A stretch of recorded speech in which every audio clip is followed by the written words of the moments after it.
Democracy has disappointed a lot of people over the last 10 years. All those setbacks, whatever they are, the cancellation of elections in Romania, the election of Donald Trump, whatever they are, disappointment can be a great teacher. Maybe the disappointments in democracy are teaching us something about how we think about democracy, about politics, about history. And after this video, I hope you will have two ideas to help you think differently about democracy, politics, history. Democracy is made up of lots of different processes, a variety of processes, and we are all living in post-democracies now.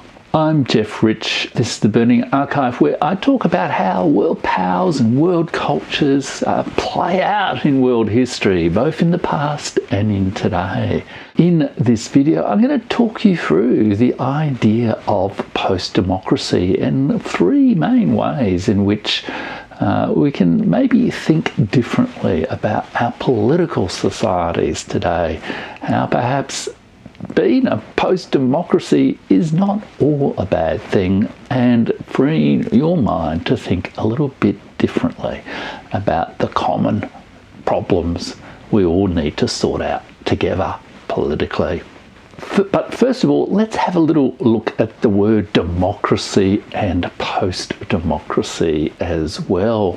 Democracy is one of the most loaded words in our political language. It's used rhetorically all the time, and it has a long history, but not just a history in Western societies. There are democratic traditions, democratic ideas in China, in India, in many countries all around the world. The eminent political theorist John Donne once said that it is such an overloaded word that perhaps we should let go of the word democracy to really describe the nature of our politics, and certainly to define the solutions that we're facing today. It has become so loaded up. It has become almost like a magical spell. He wrote a book called Breaking the Spell of Democracy that argued just that perhaps we can put aside the word democracy and think differently about our collective problems. Now, of course, there have been critics of the idea of democracy for a very long time. Robert Michels wrote his analysis of the iron law of oligarchy about the Social Democratic Party of Germany in the early 20th century, over 100 years ago. Elite theories like Michel's are, in a way, responses to the weaknesses of democracy, the way in which it doesn't really live up to its ideals. And there has also been a long tradition examined, for example, by Quinn Slobodian in his book on globalists, of critics of democracy who try to make capitalism safe from democracy, I should be clear. There has also been an idea developed really over the last 30 years or more of the idea of post-democracy. Now, when Colin Crouch wrote about post-democracy in the late 1990s, he was thinking, for example, of the Blair government in Britain. The idea that, I guess, democracy has the outward shell of its democratic processes and institutions, but the actual substance of what's done in government and in politics really doesn't accord with the principle of, government for the people, by the people, of the people. It is really a much more technocratic process. So he developed that idea of post-democracy, and it has had a lot of supporters, including quite recently by Emmanuel Todd in his book, The Defeat of the West, which I've done a few videos on this channel. where he argues again that, I guess, America is not really a democracy, it's a liberal oligarchy. It is a kind of post-democracy. And most recently, Emmanuel Todd has also said, well, nothing is permanent in this world. Our lives are not necessarily disastrous if we don't live in what used to the kind of democratic political organisations that might have characterised the world in the mid-20th century. So the idea of post-democracy is really a better description of the reality of our political societies, recognising that there were certain processes, institutions and cultures, certain history that developed at certain times to create societies that we recognise as democratic. Not just in the West, as I said, but all around the world. There are democratic institutions, assemblies and other values and processes you can find all around the world. And that, but political societies continue to evolve. They evolve in a way that creates new features, new characteristics, mass media, propaganda, the management of inordinately complex economies and logistical chains in service delivery and other issues that are simply not really resolvable by the outcome of elections every 3 years or so. So I want to look now at 3 ways in which we can maybe break that spell of democracy and think a little bit differently about it. One is and they're 3 Ps. One is about the promise of democracy not being fulfilled. One is that democracy is a process. It's not a category of society. It's not a special kind of state. It's actually made up of lots of different various processes. And thirdly, I want to talk about the plurality of democracies all around the world, the plurality of democratic processes, institutions and cultures all around the world. And then come back at the end to what you can do about freeing your mind to think differently about democracy, politics and history. So the promise of democracy. You know, democracy is celebrated as, I guess, a sacred value. That's what is meant by John Donne's comment, that in a way we need to break that spell of democracy, not just have kind of magical thinking about democracy, but try to look at the specific reality of our history and our institutions, our societies, our cultures, the way our politics really works, to try to work out where we go to from here, rather than just assume that there is an ideal way of organising politics. It is democracy, and we're either in heaven or we're in hell. Democracy's promise has long had some, there's long been a few broken promises to democracy. It hasn't always lived up to its ideals. We can see that in recent events. The European Union celebrates the fact that it suspends elections in Romania and arrests the leading candidate. Turkey arrests a opposition candidate, and people can't quite decide whether or not to celebrate that.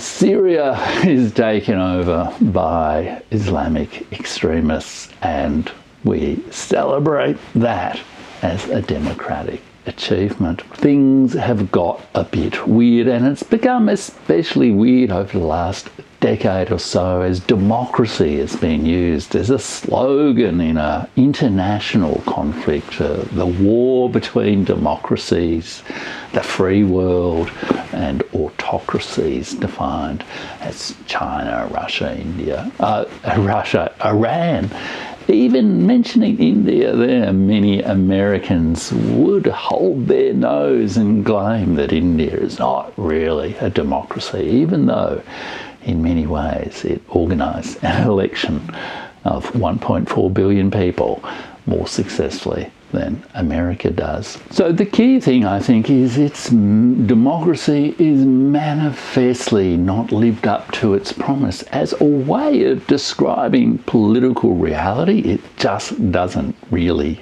The theory and the reality doesn't match, and it also doesn't live up to its promise in terms of taking political life into a different kind of state. We're not fundamentally different as people. Our lives are not fundamentally different if we're living in the type of society that is the United States of America versus India or China or Russia.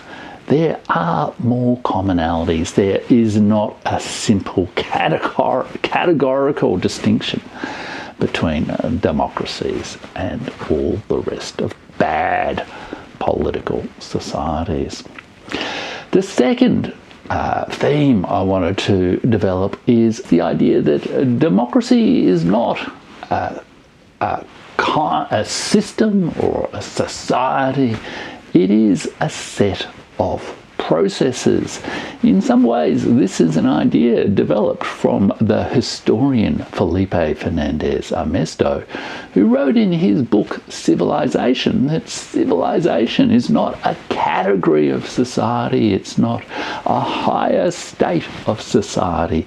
Civilization, he wrote, he argued, was a process of adapting environments, different environments, to human needs. And so there are many varieties of civilization. I think you can argue the same thing about democracy. Democracy is made up of many varieties of process. And they include, of course, free and fair elections. They include very complicated elections with different kinds of electoral systems. The nature of elections in the United States is very different to the nature of elections here in Australia. Australia, we have compulsory voting and proportional representation and preferential voting. We have more than two political parties, so elections are only one part of the process, and there are a variety of electoral processes, but there are other processes that are part of democracy. The rule of law, respect for others, legal protection of minorities, and various freedoms, fundamental human rights, freedom of thought, freedom of conscience. Getting together and arguing issues out in public dialogue, like a National Assembly, a Parliament, a Congress. All of these things are parts of the process of democracy, respecting the limits of authority of elected politicians versus government officials versus judges. These are not things that are set and done. They are processes that need to be recreated, renewed, refreshed in an enduring sort of way. And I think if you think about democracy not just as a category or a type of society or a political system defined by certain features, but as a huge variety of processes, it can help manage some of the disappointment of democracy, because there might be some problems with the elections. You might not get the result you want in an election, but you can also rely on some of these other features, these other processes of democracy to negotiate your conflicts with your society in a fair and reasonable way. And of course, because there are a large variety of processes that, reflect our various different histories, but all have some fundamental things like voting and assemblies and dialogue and law, all of these different processes have found their own combinations, their own histories, their own stories in different societies. There is a huge plurality, a huge variety of democracies in the world. There is no one single model. There's no end of history, like Fukuyama argued, that liberal democracy, as defined by the United States of America, or even by the Democratic Party in the United States of America, is the one and only model of democracy in the world. China espouses ways in which its society is democratic. Russia espouses ways in which its society is democratic. India celebrates itself as the mother of democracy, with grounded historical arguments about the nature of assemblies and collective decision-making and respect for minorities and that sort of thing that go back thousands of years. The idea of democracy is not something uniquely Western, not something uniquely Anglo-American. It wasn't invented in Greece. It came up from many different societies in many different ways.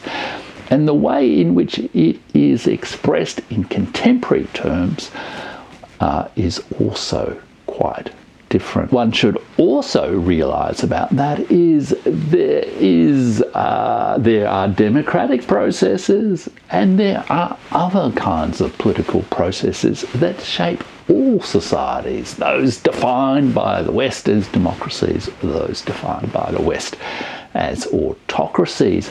We live, if you like, in like a mixed economy, a mixed polity of types of political process. There are the democratic processes that I talked about before, but we also all live with, I guess, pre-democratic processes as well. We all, to some degree, almost instinctively respond to authority in different ways. Charismatic leaders have an impact in both democratic forms and non-democratic forms.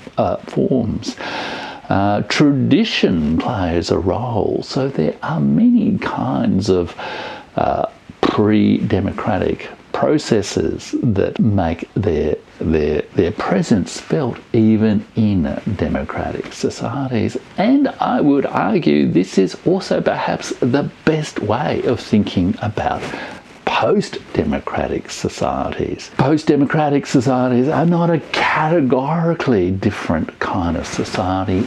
Post-democratic societies are societies that have developed aspects of their political process, aspects of their political culture, aspects of their political institutions since democracy was established.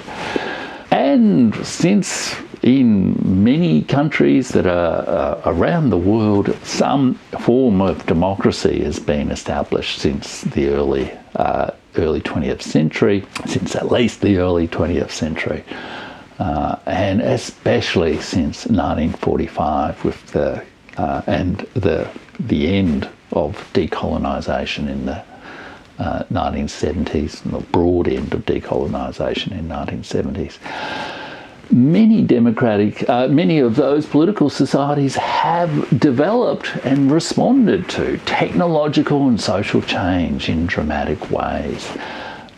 Dramatic changes in technology and society in the form of political communication since that time. In some ways, perhaps one of the most pervasive aspects of a post-democratic society is propaganda and media manipulation.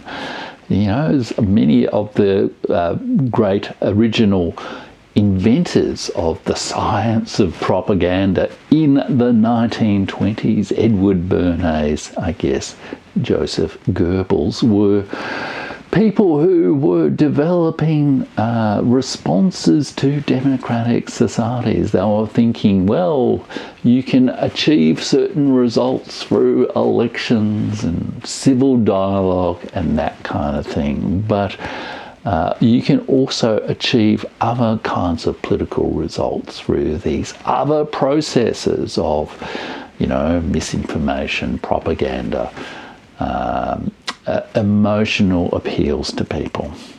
The American political system is another great example of that. The ideas, the founding fathers' constitution is no longer really an accurate description of the nature of the American state, especially since 1947 and the development of the CIA and the national security state and all of that. The vast overseas military bases of the United States and its global military presence all around the world. It has developed a set of institutions that have operated in many ways, as Aaron Good argues in the book American Exception, a little bit outside the law, both within America, within democratic America, and also internationally. So post-democracy, in a way, is the development of these, is almost like a historical concept. We, let's say 1945 represents the high point in some sense of democratic theory. A lot has changed in the world since 1945. Political processes, political institutions, political cultures have developed. And in the mixed economy, the mixed polity, the concept of a type of government, of contemporary societies with those layers of pre-democratic, democratic and post-democratic society, that accounts for the incredible variety of types of politics that we have around the world, talking in either gushy or disappointed terms about democracy versus autocracy simply does not capture that variety and that reality. So I think there are two ideas you can really take away from this video to sort of live with the disappointment that democracy is not all that it's cracked up to be, and that perhaps, that is not all such a bad thing, that things do change. Perhaps democracy has disappointed. Perhaps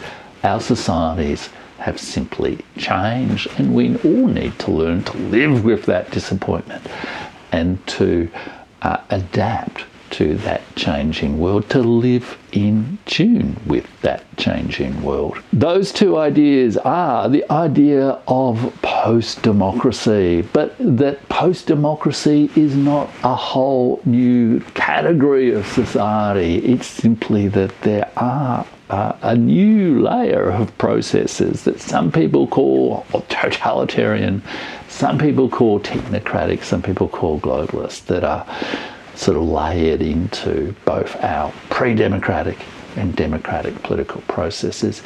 And the second idea is that there is a huge variety of democracies and of political societies around the world.